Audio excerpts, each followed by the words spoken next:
Alright, so we're going to do a different kind of casting method from what I've been doing before in these videos. We're going to use a different type of silicone, and what I like about this stuff is that you can crank on it. I mean, it is tough. This stuff is like super durable. This is just a cast that I made of this ammonite. Ammonite is fossilized seed shell. You can see sometimes like they cut them in half and they have these really cool patterns on the inside.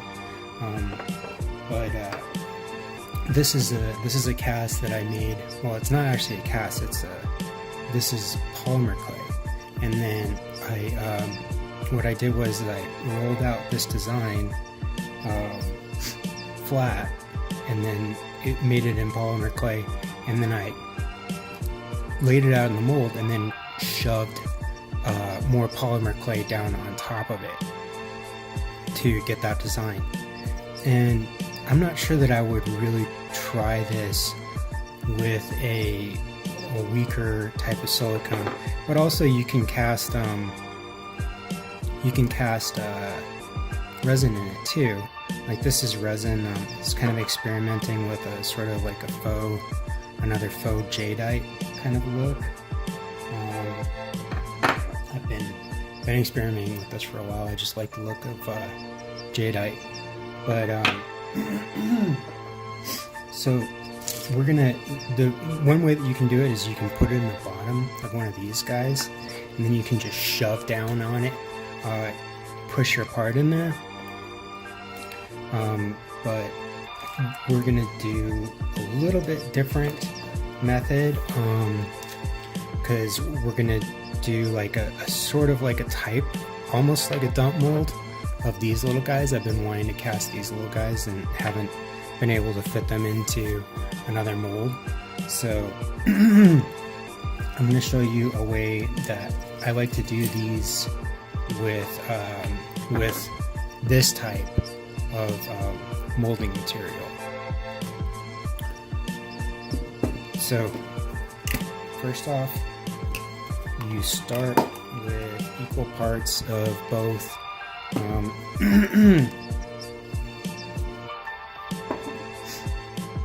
and this stuff is cool because it keeps, you can just leave it at room temperature and it'll keep for a really long time. I don't even know how long I've had this stuff. And just kind of approximately measure out A and B parts. Doesn't need to be too exact. In my experience, it's not that big of a deal if you don't have it exactly proportionate A and B parts. And then just mix them together. So I'm just going to make a snake and roll it out. That's the best way to get them evenly mixed, in my experience.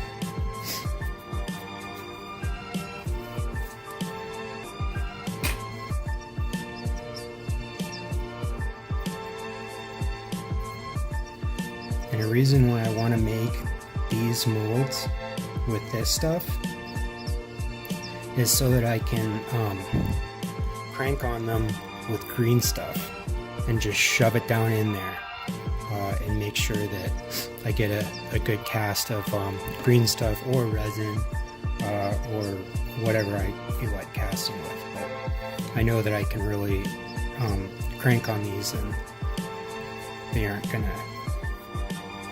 they can take the abuse.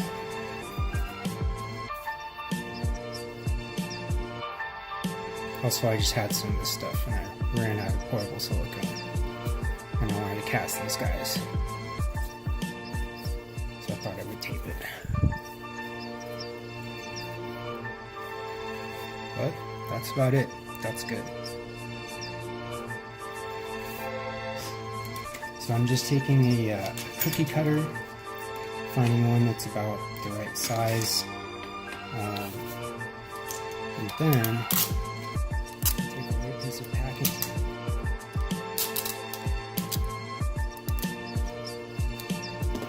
put it on the bottom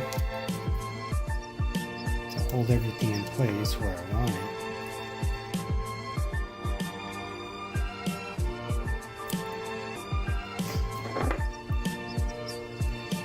Take this stuff, mold it down on top of it.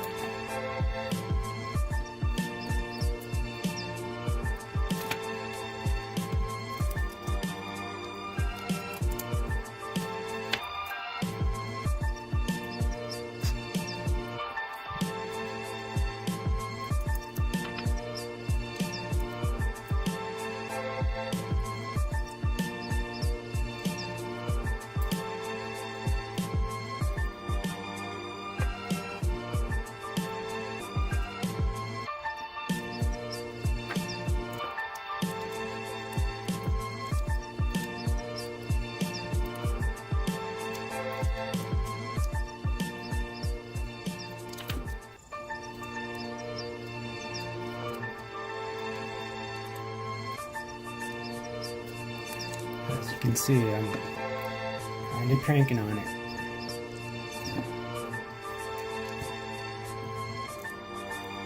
But I do want both sides to be flat. So that if I do decide to pour resin in it, it'll level off, because I'm going to pour it in from this side. So I'm just making sure that both sides are flat.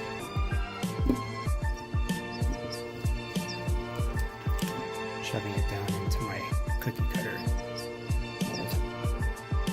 Alright, so I've got my mold that I made of this chest. I can't remember what game this is from, but just a generic little treasure chest guy. And then I've got some other bases. I don't think I'm going to use these. I think I'm going to cast these first and then use them for stuff, but they do look good. They would make some nice little treasure chest loot piles. And then, but you can use whatever. Like I've got some MDF cutoffs from laser cutting. This is foam core. In my last video, I showed how I make stone texture out of really cheap foam core. But I think I'm going to use these, and then this is just like some wood, basswood or something, like kind of like a not so hardwood. And then I'm going to put them on top of there, on top of the with loot all around them, kind of spilling off. Just because I like how that looks. But yeah, so first I'm going to hit these with some primer. Yeah. So first off, to make a mold of this chest, I'm gonna make some green stuff, just because that's what I had on hand. You could make a mold of pretty much anything. I like green stuff. So I'm just gonna mix up a little bit, just enough to fill this mold about.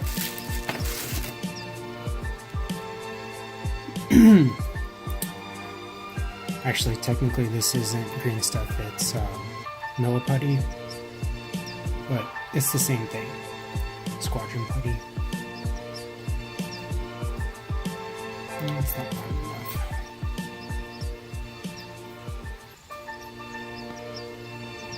I feel like this is the best way to mix this stuff. Just kind of roll it out into a snake and then fold it over.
So while I'm waiting for these to cure, I'm gonna mix up a little palette. I got some of these things. They're just like little teeny tiny pieces of glass that are kind of cut like gemstones. I got them from Hobby Lobby, and they were like a couple bucks for a big bag. And then I'm gonna paint them some different colors. See if we can get one on the camera to kind of focus. But they just look like little gemstones. And then I'm gonna paint them like red, green, and blue or purple, like sapphires and emeralds and rubies. I guess topaz, that would be the other like generic RPG gemstone. But I'm just gonna I'm gonna water down some already pretty thin down paints, and then I'm gonna airbrush them the different colors.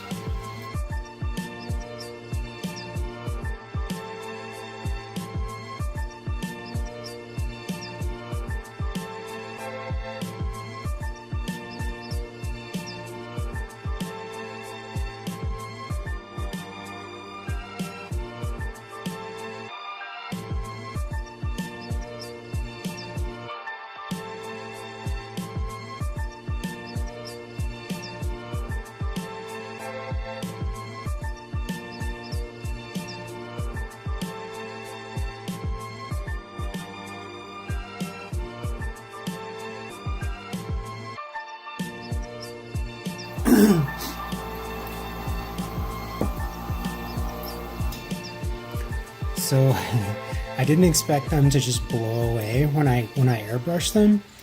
So my solution was to just kind of put them at the bottom of a little jar, but it actually works okay because when I airbrush them, they blow around, and then they get even coverage with the pigments, and they do look gem-like. So I'll show you that.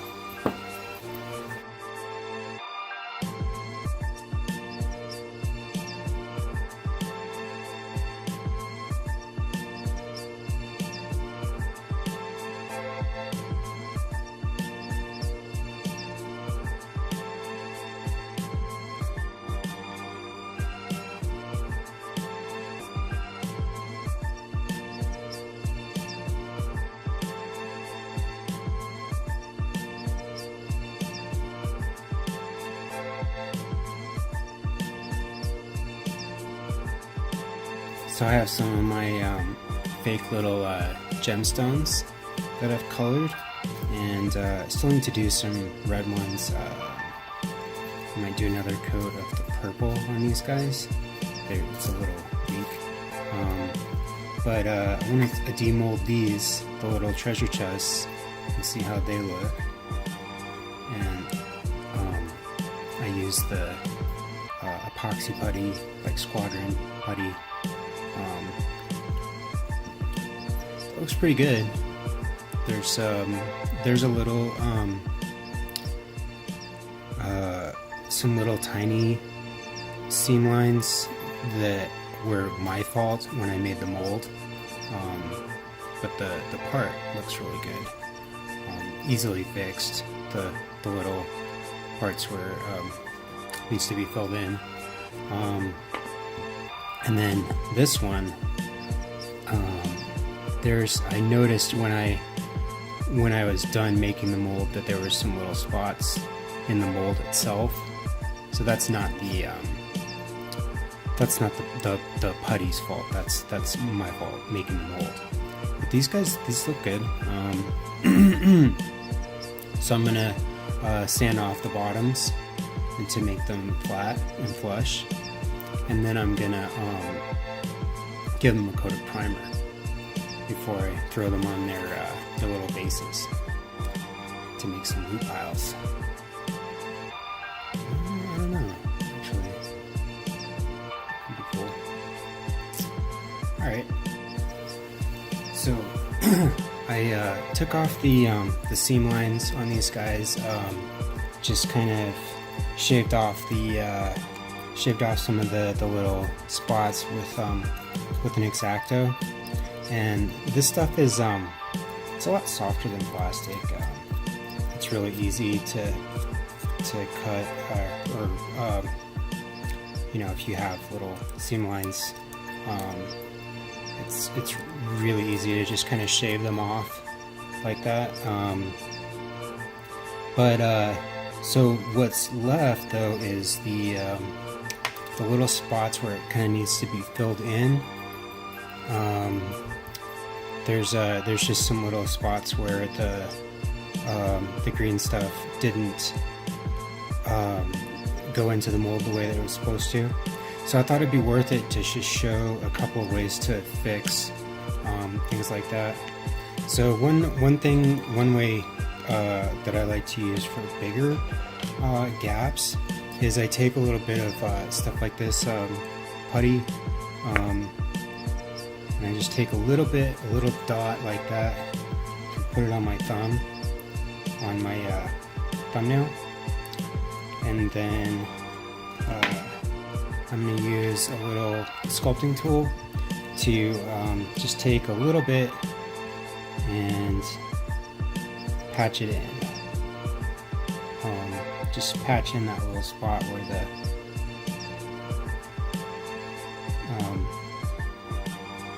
where there's a little crack in the epoxy putty. And that's an easy way to kind of fix pieces like this. If you do resin kits, if you order resin kits from people who make, well, they make them in their garage. That's why they call them resin or garage kits.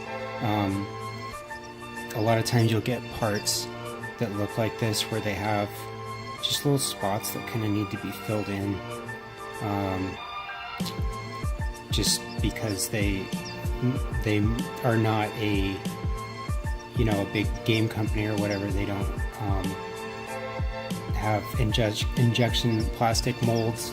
They just have some molds like this, you know, in their garage where they're pouring parts in there and they're making kits that way. But another way that I'll show you after I use some of this stuff to kind of fill in these parts is using baby powder. I'm just struggling with this stuff.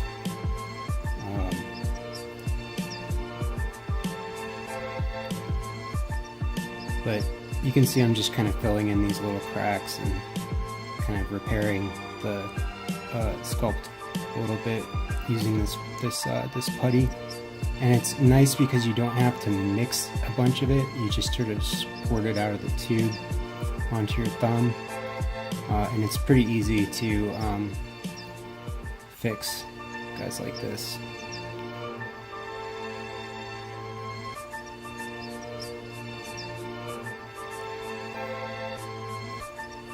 So, okay, that's good for the big cracks.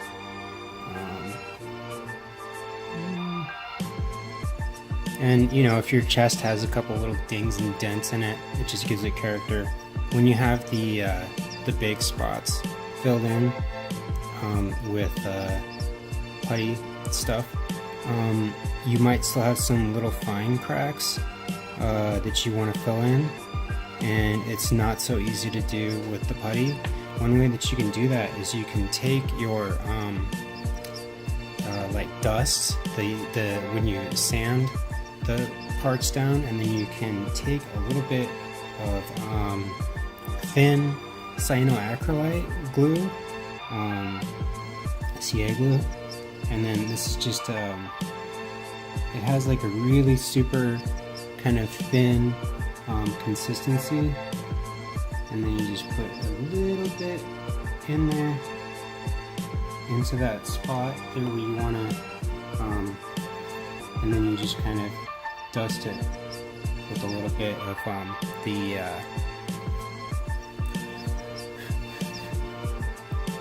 just a little bit of the dust from when you when you sand it down, and that'll totally cover it up, and it'll be the same color and everything. Or use a little bit of baby powder, and it just has that super fine consistency where it'll fill in those cracks. You can also use it to make snow. If you want to put snow on something, you can use baby powder.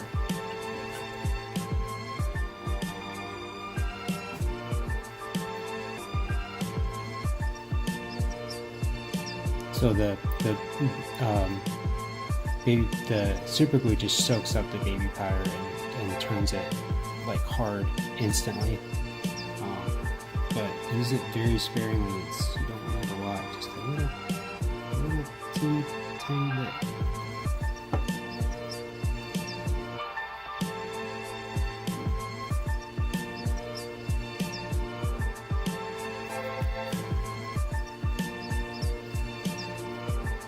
And you might need to sand it back down a little bit later, but not very much, just a tad. That actually looks pretty good. It looks like more like looks like a chest with a little bit of wear and tear on it. Okay, and then this guy, the mold, I did a better job of molding it and casting it, so it looks better. Doesn't need as much repair. Alright, so I'm going to hit these with some primer, and then I'll show you how we paint them and then put all the loot. So I just hit these with a little bit of primer, and they look pretty good, considering that that's just modeling epoxy, not resin or anything like. They weren't poured in, they were pushed in. So it's the original here on the right. It's the cast piece, so I can get it to focus. And then don't worry about the gap there, because we're going to fill in around it with glitter to make it look like coins and the little gems around the base. So that's gonna look cool. Alright. So time to paint these guys up. If you watched one of my other videos, I do like to use golden acrylics, or cheapo type acrylics, the type that you would get from like Hobby Lobby or like Michael's or something like that, and I use that to do some terrain stuff. Like these are my modular stone tiles from Foam Core, but I'm going to use some actual model paints for this, because one, they dry flat, they dry matte. The one thing about using acrylics like art acrylics or the type that you would get like craft acrylics is that they dry kind of gloss, and that isn't ideal for scatter terrain or throw like stuff like this, like these little treasure chests. So I am going to use some actual model paints, and I mean, if you're a good painter, you can skip this part of the video. I'm an adequate painter. Yeah, I don't think I'm really gonna do too much wet blending, but I'm just gonna. So this is my black. I do like Tamiya. I've had Tamiya paints for a really long time. Like since before, like Vallejo and when it was Tamiya and Citadel and like Model Masters, like those are the good model paints in like testers, I guess. but this is just like a little bit of kind of watered down black. I'm not going to do an ink wash because I'm not really going to wet blend.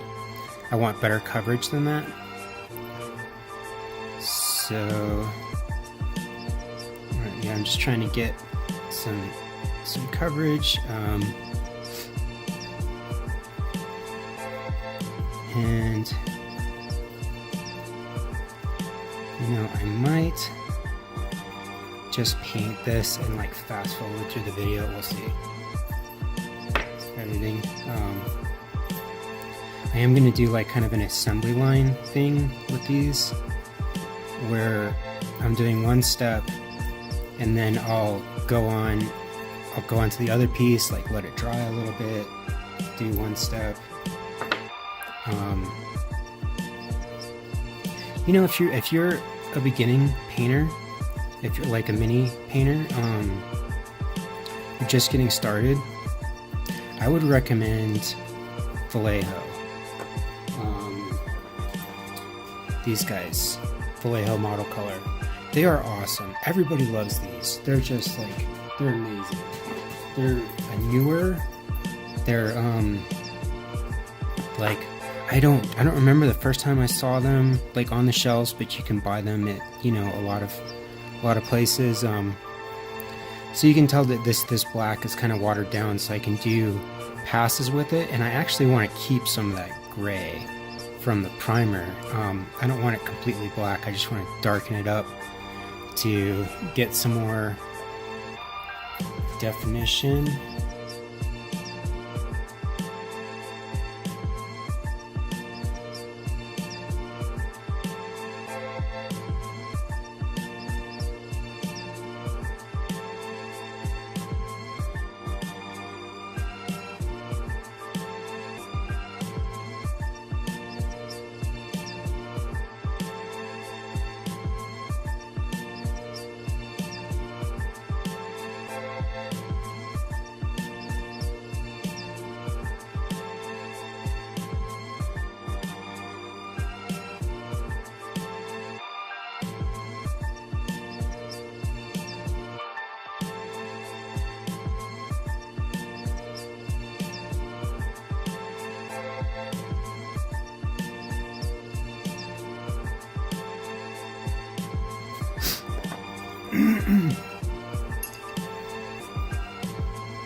So you can see how that kind of wash sort of runs into the cracks a little bit.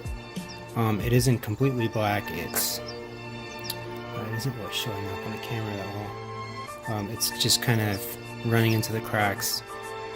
I'm going to do a little bit of wet blending.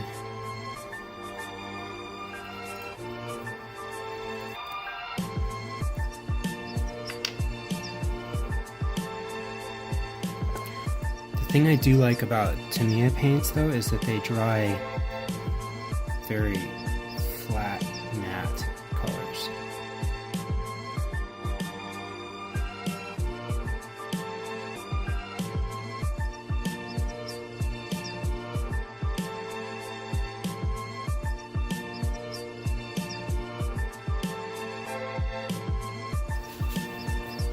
I'm gonna feather these guys a little bit. That's when you get something kind of covered with paint, and then you take like a dry brush, and then you kind of dab off some of the paint, pick up the highlights a little bit.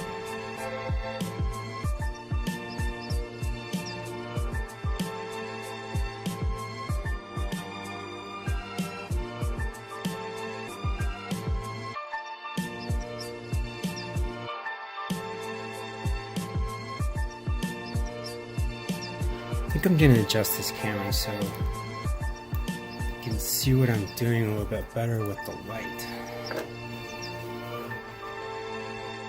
Alright, yeah, that's a little better. You can see the light a little better. So, yeah, just kind of giving a little wash, letting stuff kind of run into the cracks, but still letting a little bit of the black and the gray primer show through. I'm gonna use a German gray on the stone part. Do a little bit of highlights.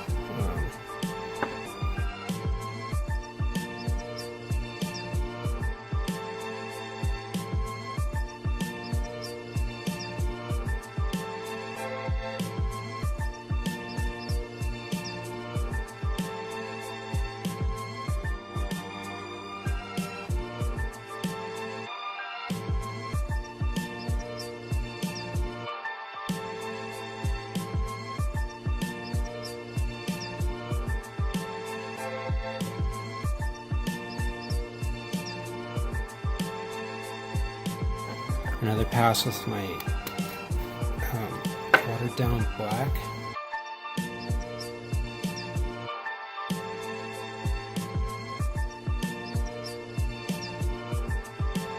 Kind of blend that a little bit.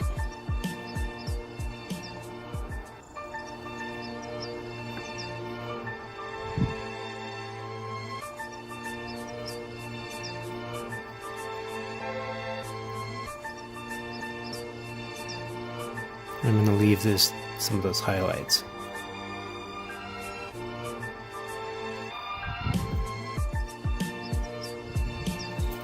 I'm going to switch to a smaller, better brush to get some more detail. Kind of build up, start building up layers with the brown. And, you know, I'm just using, like, I've only used a couple colors, and you can see that the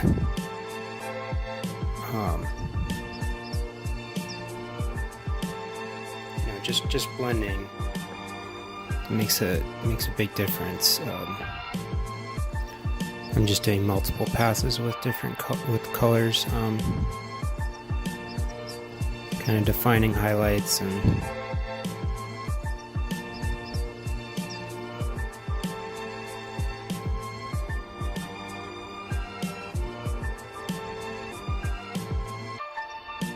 starting with a big heavy brush and then going in with a finer brush, defining things a little more.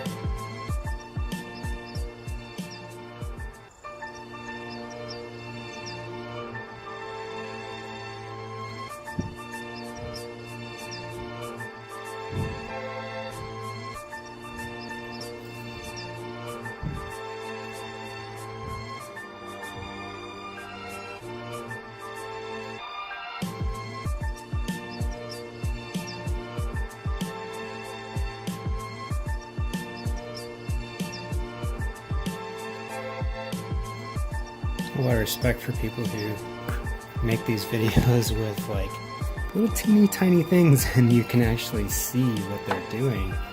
I'm definitely struggling with that. Maybe I can edit it. Maybe I can like zoom in on it or something to show you, try and show you what I'm actually doing.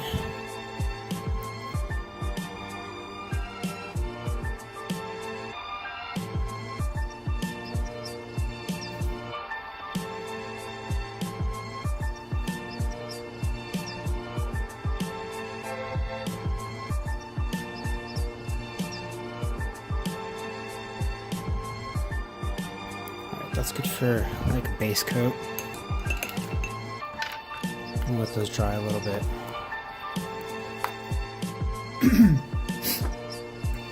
So now that these guys have dried a little bit, I'm gonna come in and do some metal highlights. This is just a metallic gray, like a gunmetal gray from Tamiya. If you're using Citadel, actually, you know what? Okay, there's one Citadel color that I really like, which is bolt gun metal. It does give you a really nice kind of like metallic. It's a good metallic paint. It's good for what I want to do right now. Just do some some quick little highlights. I feel like Citadel, they're so expensive, and there's better paints out there.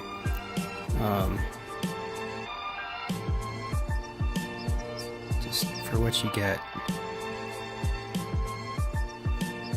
Really using like just a teeny bit of paint, not very much at all.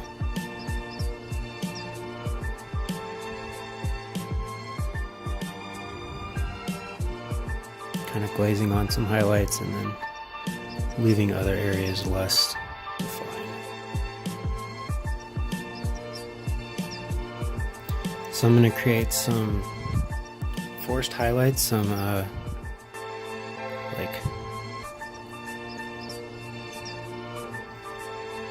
kind of polished looking areas, pure color, where light might hit on top.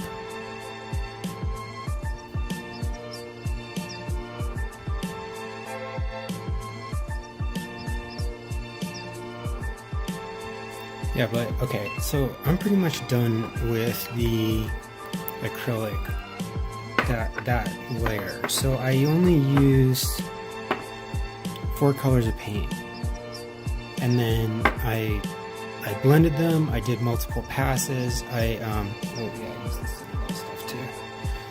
I used did a little bit of dry brushing, kind of feathered it a little bit to do some highlights, and then that's where we're at with that. And I'm gonna let that dry, and then I might want to do a little more highlights on here. I'm gonna let this dry, and then we're gonna add the glitter to the base and the our little faux gemstones, and then I'm gonna do a pass over the whole thing with an oil wash, which will really make it pop, make it look a lot more earthy. But yeah, I'm not gonna spend too much time painting because these are scattered. You know, it's like you don't want to spend an hour painting one treasure chest that you're going to use in a game when you need like 25 of them. Alright, so we'll come back when we're dry.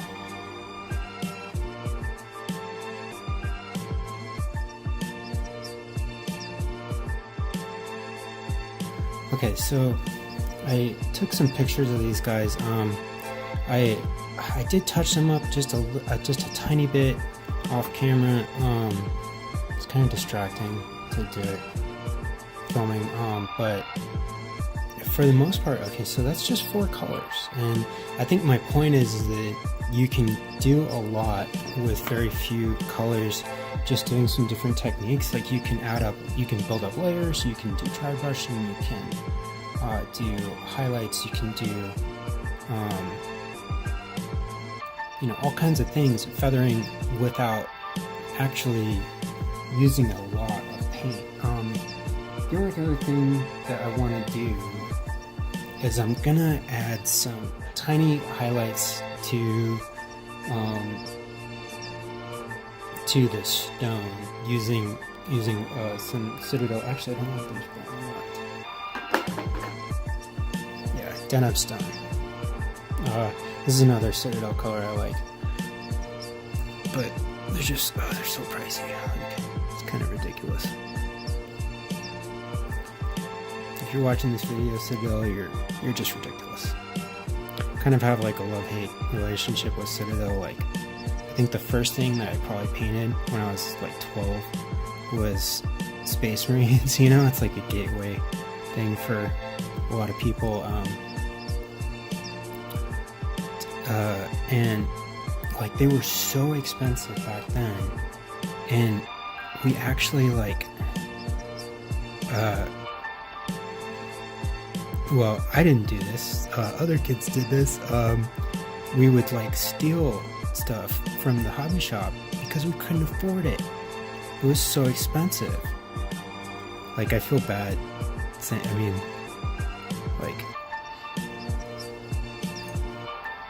but yeah, I mean, just they have always been like this was in like the 90s, you know? Like they were super expensive back then, they're super expensive now. Kind of ridiculous.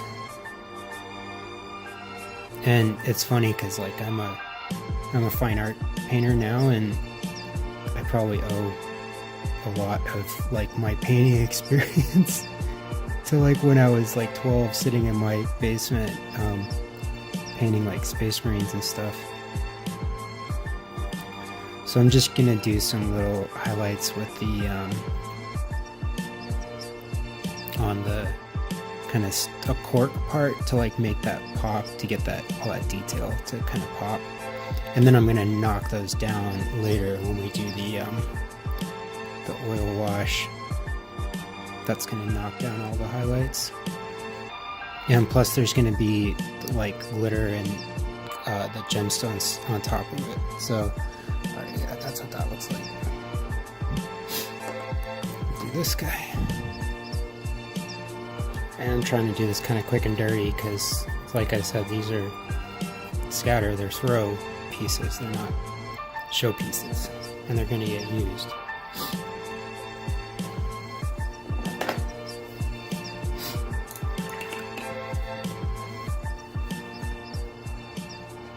Alright, and then gotta let them totally dry before gluing other stuff to them. And well, actually no, okay, I lied. I'm gonna do some dry brushing with pigments, if I can find them.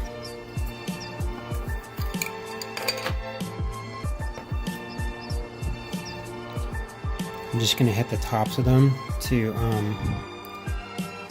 kind of bring out the, give it more of a wood kind of look, texture.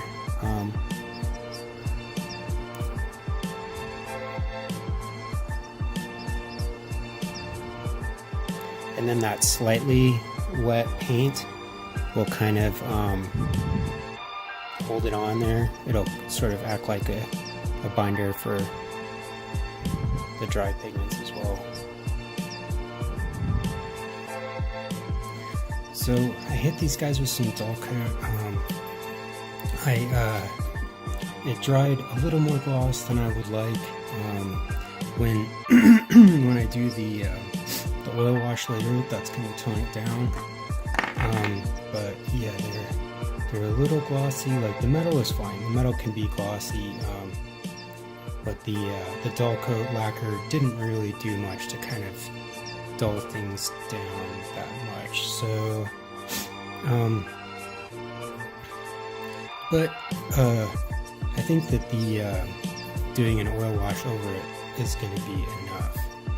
So at this point, we get to do the cool part, the kind of gimmicky part, and add some glitter. So what I did was I got like two kinds of glitter. And, like these were actually some of the smaller ones, but I do plan on doing like some more just like loot piles. So I guess I'll use it eventually. So I got like a kind of a goldish glitter, and then I also got a like, ooh, clown herpes, a silvery kind of glitter, because I don't want them to be all just gold. I want some of them to be kind of silvery, so that it'll look like gold and silver pieces. So I'm going to pour out a little bit over here in my little palette.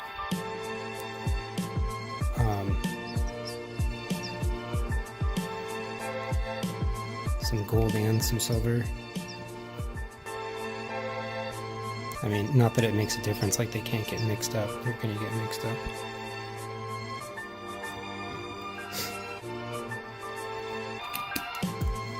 And glitter everywhere.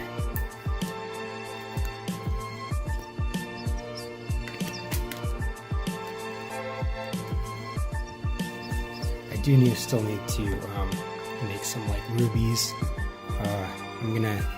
I think I'm gonna do that next, but the gems are gonna go on top of the glitter. so I can let that dry. I can do my glitter piles first, and then let the let stuff dry on top of it. So I'm just going to use some Elmer's, like PVA glue. Could use and I'm going to use it at full strength. So I am going to reseal them after this, after I put down glitter around in piles.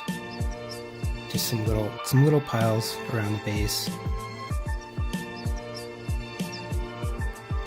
And you know, like I said, this is a little bit gloss right now, but hopefully the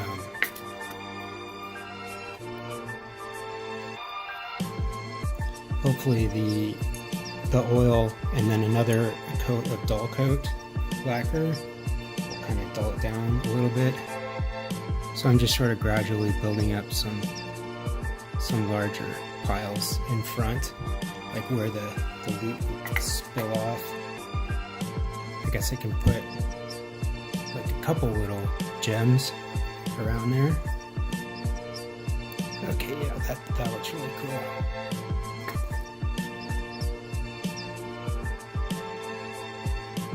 So I'm just kind of like pushing them down into the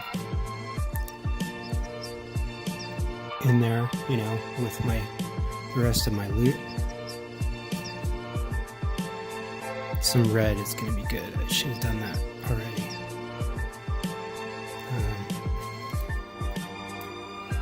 Put one more green guy over here. So this is what it looks like with the another coat of the dull coat and an oil wash on it. That's just another little miniature. There's another video that I did on on my site or on YouTube about how I painted these Egyptian zombie guys. But as you can see, the dull coat plus the oil wash really dulls down the gloss, and it looks great. I'm really happy with it. So anyways, thanks for watching. Thanks for stopping by my channel. Have fun crafting.